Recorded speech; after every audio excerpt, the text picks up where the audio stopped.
17 years ago, 60 Minutes first examined the so-called French paradox, which suggested that the French, despite a high-fat diet and high consumption of wine, had a remarkably low incidence of heart disease compared with Americans. Most researchers agreed that there was something in the wine that offered protection. And a few years later, even the highly cautious federal dietary guidelines say that moderate consumption of red wine can be beneficial. Now, scientists across the country have identified a substance in red wine called Resveratrol that they believe might do more than just protect the heart, but could, in very high concentrations, significantly extend life by preventing a number of age-related illnesses. If they're right, we all may soon be taking a pill that could give us an extra decade or two of healthy old age. If the promise holds true, I think this has the chance to change healthcare. Dr. Christoph Westphal says we all may soon be taking a drug that just might beat the clock, a simple pill that could delay the inevitable.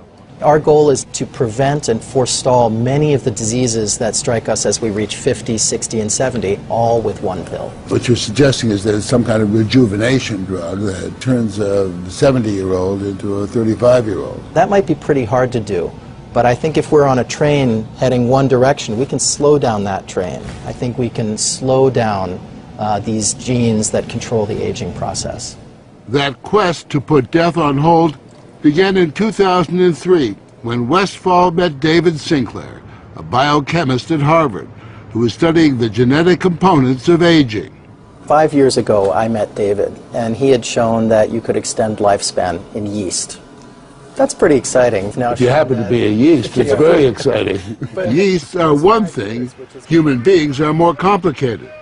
So Sinclair focused on a gene present in almost all life forms, the sirtuin gene. It's normally inactive, but when it is active, Sinclair believes it triggers a survival mechanism that extends life. Convinced that something in nature could activate that gene, Sinclair randomly tested thousands of compounds. And bingo, he got a hit, Resveratrol. When I Googled this Resveratrol, I was shocked to find that red wine was the top hit. Red wine is brimming with Resveratrol. It's found in high concentration in the skin of the grape and seems to play a role in protecting it from invading bacteria and fungi. Were you aware of the research into red wine that it offered certain health benefits? Oh, sure. I mean, that's why I almost fell off my chair when the link was made, and I thought that this was a potential explanation for the benefits of red wine. Convinced they were on the verge of a major scientific breakthrough, Sinclair and Westphal launched Certris, a Cambridge, Massachusetts research company. They, along with a handful of other cutting-edge biotech companies, are developing resveratrol-based drugs that they believe zero in on the longevity gene.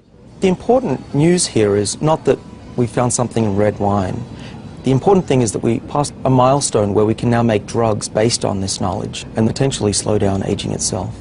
Everyone from plastic surgeons to your friendly snake oil salesman have been promising a ticket to eternal youth for some time. So the prospect of a prescription pill based on red wine that could trigger a longevity gene sounds too good to be true. And yet, scientists have actually known for years of one surefire way of doing that. Stay hungry. Eating a lot of food turns that off. Dieting, extreme dieting, turns it on. These rhesus monkeys are on a major diet. For nearly 2 decades now, they've been taking in a good 30% fewer calories than their well-fed brothers and sisters.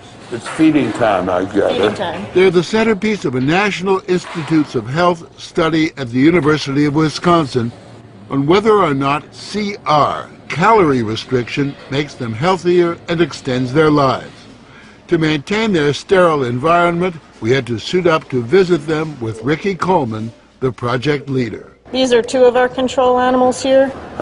They are nearing the end of a typical monkey lifespan, about 27 years, and major differences in their overall health are becoming clear. The difference is really obvious. Right. The skinny monkeys actually look younger, their coats are shinier, and fewer have arthritis. And those chunky monkeys, many have diabetes, and a significantly higher number have cancer and heart disease. Pound for pound, the lighter guys Do better. do much better. Right. Dr. Richard Weindruck, who heads up the study, believes that calorie restriction turns on these monkeys' genetic survival switch. A hungry life seems to lead to a longer life. There is an emerging survival advantage for the monkeys on caloric restriction, and 50% of the normally fed animals have died, and maybe 25% of those on caloric restriction. That's a pretty remarkable number. Surely those are strong indications that a restricted calorie intake among humans would be extremely beneficial. It appears to support that idea. But our record as humans in staying on diets is pretty miserable. And worsening. So it's a fat chance that we'll all be giving up our passion for greasy junk. We consume tons more calories than we need.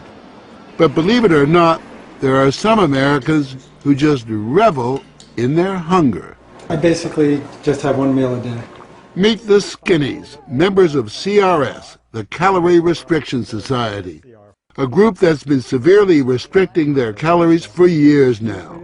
They're also part of a Washington University study to see if humans mimic the monkeys. Does this kind of self-denial make them live longer, healthier lives? We joined them for what they call happy hour. So this is in the spirit of a Bloody Mary.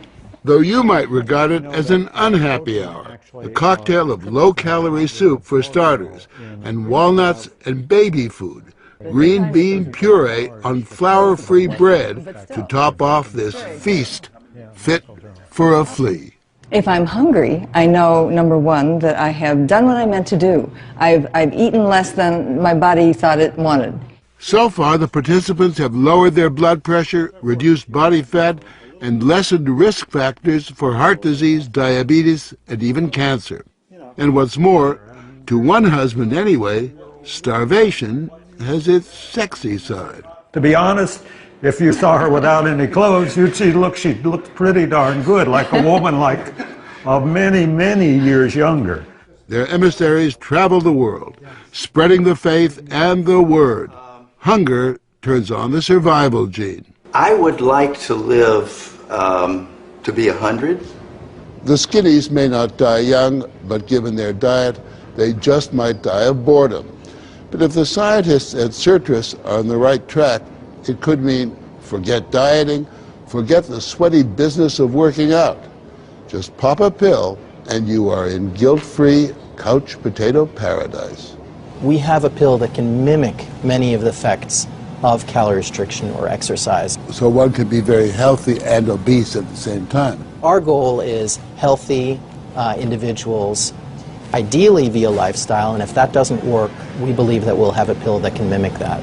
A pill that in effect diets for you. A pill that turns on the survival gene.